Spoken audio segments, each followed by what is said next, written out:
December 2014, a group of young people from Brecon Foyer Youth Committee took part in a research project funded by the Heritage Lottery to learn about Jewish heritage and the Holocaust.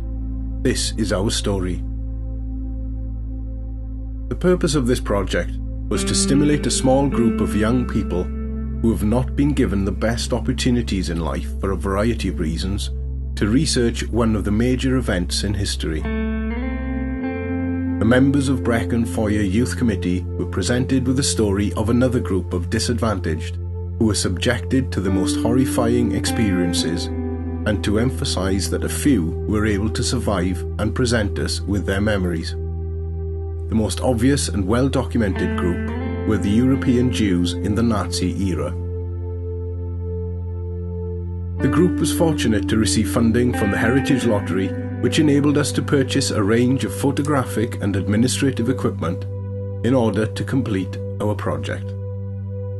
And together with the contribution from the Community Foundation in Wales towards flight and accommodation costs, we were able to plan a trip to Auschwitz in Poland to experience firsthand the devastation caused by Holocaust. The group was encouraged to use a variety of research methods, internet, libraries, YouTube, site visits, etc. And this work was captured in their workbooks. What is genocide? One race hating and killing another, usually a minority group. Holocaust is the Jewish name for genocide. Jewish people were well assimilated in Wales. There was a large community in Merthyr, for example, dating from the 1820s, and some areas were distinctively Jewish in London.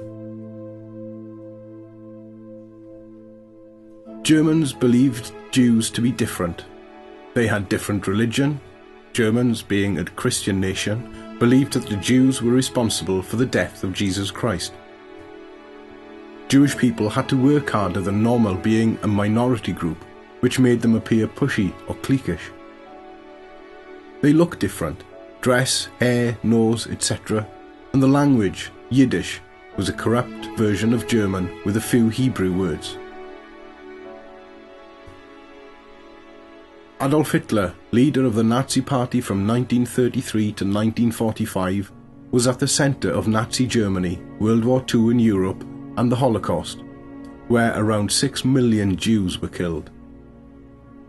His final solution was Nazi Germany's plan during World War II to systematically exterminate the Jewish people. The Nuremberg trials were a series of military tribunals held by the Allied forces after World War II in order to prosecute those that participated in the Holocaust and other war crimes. The trials were held in the city of Nuremberg, Germany. A small minority of these criminals were brought to justice. Concentration camps were where groups of so-called inferior people were sent to work as slave labour. A death camp was a concentration camp with special apparatus specifically designed for systematic murder. There were 6 of these.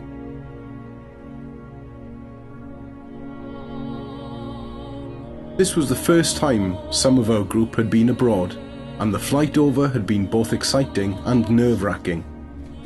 We imagined Krakow as being a run-down and dreary, but it was very lively and welcoming, unlike what faced the Jewish people in the 1930s. The Christmas markets were in full swing, and there was a buzz in the air. It was strange hearing a foreign language, but we managed to make ourselves understood, although we did run into a spot of bother on the tram when we failed to validate our tickets. We could see evidence of what would have once been a very grand city with some amazing buildings and architecture. The first thing that hit us on arrival at Auschwitz I was the distinct sense of death and sadness. Here's what we found.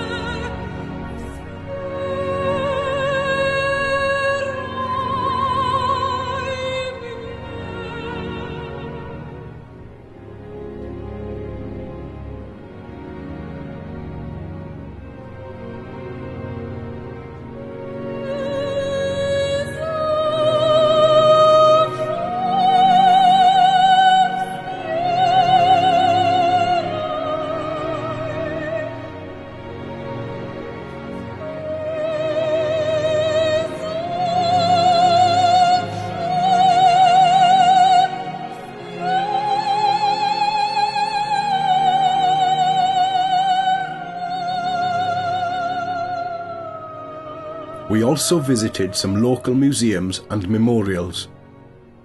At Schindler's Museum, we learned how Oskar Schindler helped hundreds of Jews to avoid persecution by providing them with work and shelter at his factory. Heroes of Ghetto Square.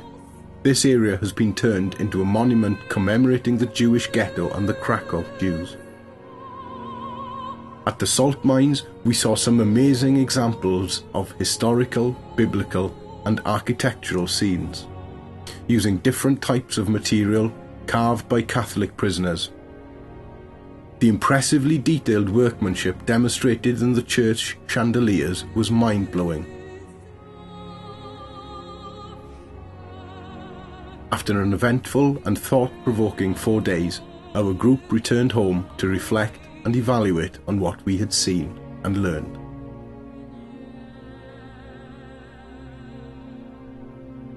We are hoping to extend our project by learning about modern Jewish culture, how it has been impacted by past events, and how it has affected our modern world.